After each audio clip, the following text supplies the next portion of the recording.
दिनै दुलाराय बर' फरायसा आफादा गेदेरथार मिशन आरो भिजनखौ लानानै जि थांनाय 2024 मायथाइयाव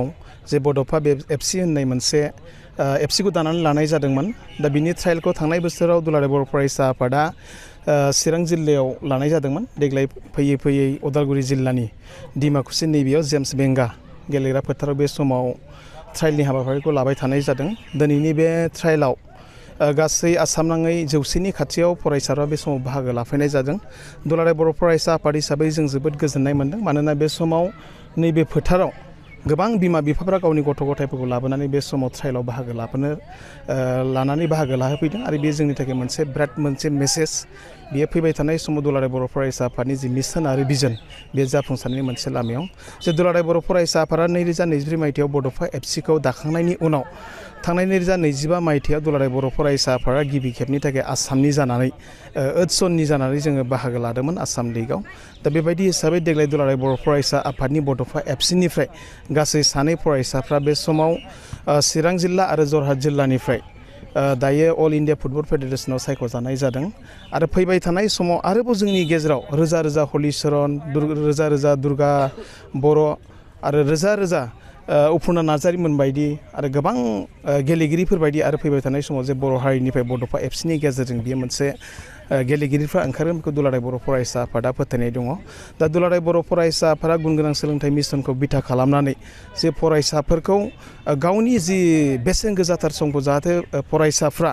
आखायाव स्मार्टफन लानानै जोंनि गथ'फ्रा नों गेम गेलेनानै समखौ नस्थ' खालामा आरो गुन गोनां सोलोंथाइखौ बिथा खालामनानै जाहाथे जोंनि गथ'फ्रा जाहाथे फरायनांगौ समफ्राव जाहाथे नोङो गाज्रि समाजारि जि थासारि बेयाव जाहाथे लोब्बा लानानै थाया। दा बेखौ लानानै दुलाराय बर' फरायसा आफादा थांनाय गोलाव समनिफ्रायनो आन्डार 13 फुटबल टुर्नामेन्टखौ खुंबाय थानाय जादों। आरो बे आन्डार 13आव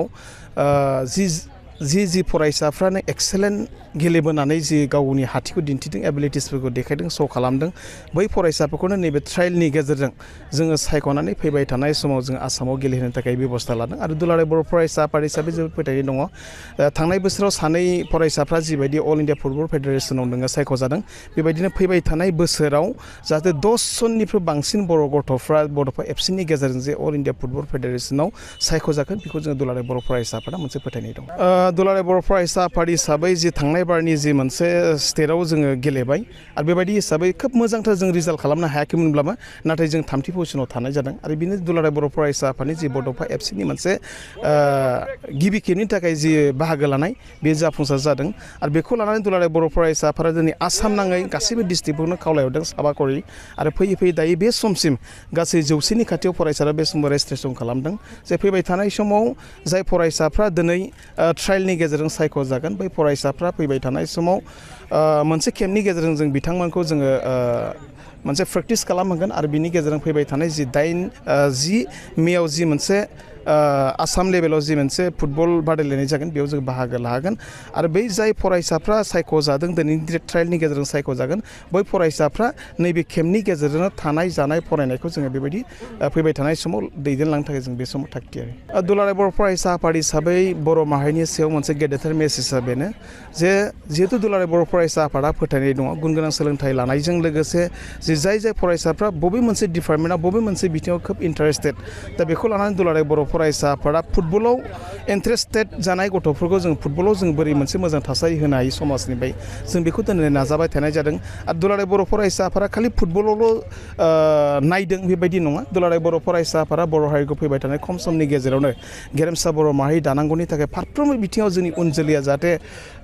सांग्रांथि गोनां जायो बा सांग्रां जायो आरो फारफ्रोमबो बिथिङाव जाहाथे जोंनि गथ'फ्रा खोब मोनसे मोजां थासारियाव थायो बेखौ लानानै दुलाराय बर' फरायसा आफादा नोङो बैसागुखौ बिथा खालामनानैबो नोङो खोब मोनसे ट्रेडिसनेल मोसानायखौ लानानै जों मावबादा खुंनाय जादों। आरो बेबायदिनो थांनाय 2006 मायथाइनिफ्रायबो जोंनि गेजेरनिफ्राय गोबां खनगिरिफोर जि ओंखारनांगौनि थाखाय सोरजिनांगौनि थाखाय दुलाराय बर' फरायसाफोरा देंखो मु 1, 2, 3 बेबायदि हाबाफारि लाबाय थानाय जादों। आरो बेबायदिनो भलिबलनि सायावबो जों बिदि हाबाफारि लानाय जादों। दा दुलाराय बर' फरायसा आफादनि बै समनि आफादगिरि मानगोर गेदेर मुस्रि उपेन्द्रनाथ ब्रह्म बिथाङा जि दिनैनिफ्राय 40 बोसोर सिगाङाव दिनै बर' हारिखौ जिबायदि मोनसे थासारियाव लुबैदोंमोन दा बै थासारिखौ लानानै दुलाराय बर' फरायसा आफादा दिनै खामानि मावबाय थादों। आरो बिथांनि जिखिनि बिथांखिफोरखौ लानानै दुलाराय बर' फरायसा आफादा बड'फा मिशन फर सास्टेनेबल चेन्ज जि मोनसे थांखि जि जि मोनसे मावबिथांखि बेखौ लानानै दिनै दुलाराय बर' फरायसा आफादा गामि गामि हाबनानै दिनै खामानि मावबाय थानाय जादों दा दिनैनि नैबे मोनसे गोथार बुब्लिनिफ्राय बेखौल' दुलाराय बर' फरायसा आफादनि जानानै जों खावलायगोन जाहाथे बिमा बिफाफ्रा गुन गोनां सोलोंथाइ लानायजों लोगोसे गावनि गथ'फोरखौ जाहाथे मोजाङै नोङो दिथा होनायजों लोगोसे जाय गथ'फ्रा माबे मोनसे बिथिङाव बांसिन इन्टारेस्टेड जे बेखौबो नोजोर होफानो थाखाय खावलायदों जुदि बै गथ'फोरनि गेजेरावनो आरो सोरबा बायदि फरायसाफ्रा जुदि गेलेनाय फुटबलाव जोबोद इन्टारेस्टेडबा जे बेखौ फुटबल बिथिं फारसे फिल्डआव लाबोनो थाखाय बेखौ दुलाराय बर' फरायसा आफाद जानानै जों बे समाव खावलायगोन आरो थांनाय बोसोरनिफ्राय दुलाराय बर' फरायसा आफाद आन्डार 15 हिन्जावसाफोरनिबो बेबायदि जोलुर बादायलायनाय जों खुंबाय थानाय जादों जोङो सेन्ट्रेलि जोङो मोनसे खुंनाय जायो आरो बेबायदिनो जिल्ला हिसाबै जों बेखौ कम्पिटिसनखौ लाबोबाय थानाय जायो दा बेखायनो फैबाय थानाय समाव जोंनि हिन्जावसाफोरनिफ्रायबो जे 150 क्रर मानसि थानाय सुबुं थानाय भारतबर्षफोरनि गेजेरावबो भारतबर्षनि गेजेरावबो अपुर्णा नार्जारि जेरैबायदि केप्टेननि जि मोनसे मासिखौ लानानै दिनै बे अपुर्णा नार्जारिया जाफुंसार जानो हादों आरो बेबायदिनो 25 लाख बर'फोरनि गेजेरावबो आरो गोबां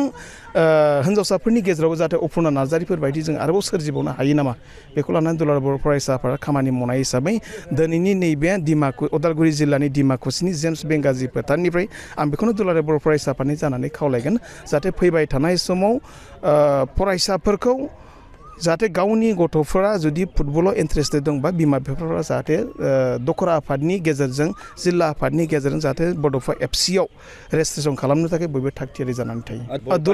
दुलाराय बर' फरायसा आफाद हिसाबै मालाबाबो जों बेबायदि खालामनाय नङा जिहाय दुलाराय बर' फरायसा आफादा नाजानायनि गेजेरजों जोंनि बे ट्रायेलाव जाय फरायसाफ्रा दिनै सायख'जागोन बै फरायसाफ्रा जाहाथे फैबाय थानाय समाव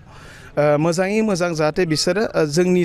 बिथांखियाव जाफुंसारनाय बायदि बै फरायसाफोरखौ जों दुलाराय बर' फरायसा आफाद हिसाबै गरसेबो रां लायालासिनो जोङो बड'फा एफसिनि गेजेरजों अल इन्डिया फुटबल फेडारेसनाव सायख'जानायजों लोगोसे दुलाराय बर' फरायसा आफादनि बड'फा एफसिआ आइ लिग गेलेनो थाखायबो रेडि आरो बेखौ लानानै दुलाराय बर' फरायसा आफादा जिहेतु खामानि मावदों बेखायनो दिनैनि बे ट्रायलनि गेजेरजों जाय फरायसाफ्रा बिथांमोना सायख'जागोन जों बिथांमोननो गरसेबो रां लानाय जानाय नङा